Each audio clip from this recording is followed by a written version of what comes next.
Bonjour et bienvenue dans cette nouvelle vidéo. Alors cheminons toujours un peu plus dans l'expansion de notre conscience, dans la conscience un peu plus subtile et nuancée. Donc c'est le but de tous mes partages de toute façon, c'est d'élargir vraiment notre champ de conscience et de compréhension de tout ce qui constitue notre monde. Et donc aujourd'hui j'ai envie de vous parler de la différence entre se former et s'informer.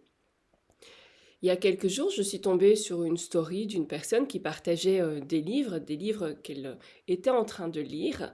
Et dans sa story, elle notait qu'elle était en train de se former. À ce moment-là, c'est la première fois que j'ai tiqué. Ça ne s'était jamais produit auparavant, je n'avais jamais eu ce déclic-là auparavant. Et ça m'est déjà aussi arrivé de dire que je me formais en lisant des livres. Mais ce jour-là, je sais pas, j'ai eu un déclic et je me suis dit qu'en fait, c'était pas très juste comme terme. On ne peut pas dire qu'on se forme en lisant des livres. Le terme adéquat, c'est plutôt s'informer, c'est-à-dire ajouter des connaissances, ajouter de nouvelles grilles de lecture à notre propre vie, à notre propre regard, à notre propre monde intérieur. Par contre, dire je me forme en lisant un livre, ça pourrait induire une mauvaise interprétation et un mauvais positionnement par rapport à des personnes qu'on accompagne par exemple, parce que là c'était aussi une accompagnante, et dans cette optique-là, ça pourrait nous jouer des tours de dire qu'on s'est formé parce qu'on a lu tel ou tel livre, alors qu'on n'a pas développé ces compétences-là. Les livres, ce ne sont que des parties de connaissances transmises par un auteur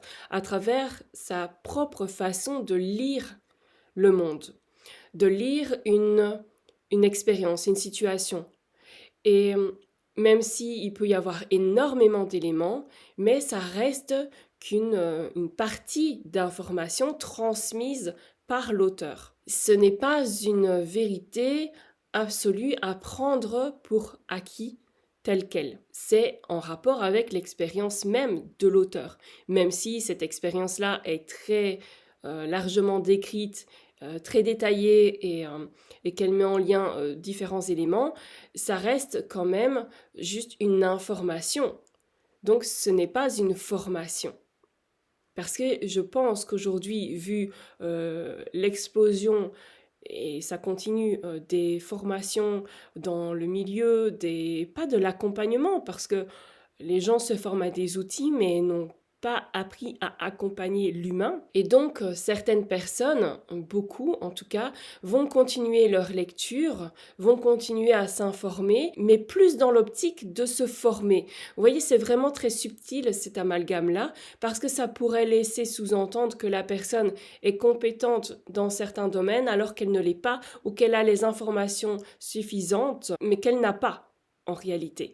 Donc, c'est une subtilité très importante à prendre en considération dans l'accompagnement des personnes. Donc lire des livres, c'est plutôt s'informer plutôt que se former, car c'est ajouter des éléments de connaissance nouveaux à sa propre réflexion et à notre propre connaissance du monde. On se forme à l'utilisation d'un outil ou d'une compétence, mais pas dans l'ajout d'une connaissance qui était jusqu'ici hors de notre champ de conscience.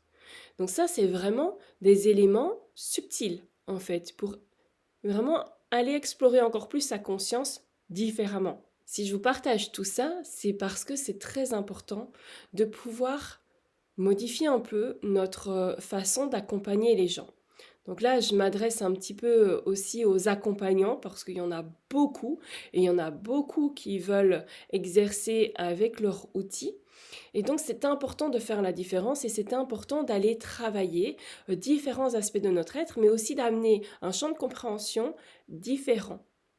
Et on y va dans la subtilité et la nuance. Et c'est ce que je vous apporte ici. Si vous avez envie d'aller plus loin, il y a ma formation Sommeur de rêve qui donnera accès à Maître du rêve, qui sont deux prérequis indispensables pour la formation professionnelle d'enseignant-thérapeute qui démarrera en 2026. C'est important de passer par ces deux formations-là parce qu'elles vous donnent vraiment les bases, les fondements pour aller explorer vous-même votre propre vie pour pouvoir mieux accompagner, mieux comprendre l'autre. Et il est temps de ramener plus de profondeur, plus de nuances et de subtilité dans notre compréhension de l'humain de façon globale et multidimensionnelle afin de mieux accompagner et mieux transmettre aussi, mais surtout de façon vibratoire.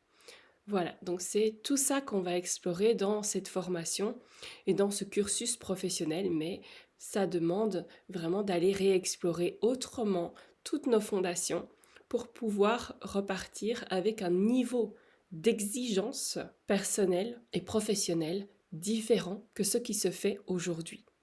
Ce n'est pas en faisant un stage, un week-end de formation sur 2 jours ou une semaine qu'on apprend à accompagner, parce que d'abord, il y a tout un cheminement intérieur à effectuer pour pouvoir mieux rencontrer l'autre et être une meilleure ressource pour l'autre. Voilà, on se retrouve bientôt pour un autre partage.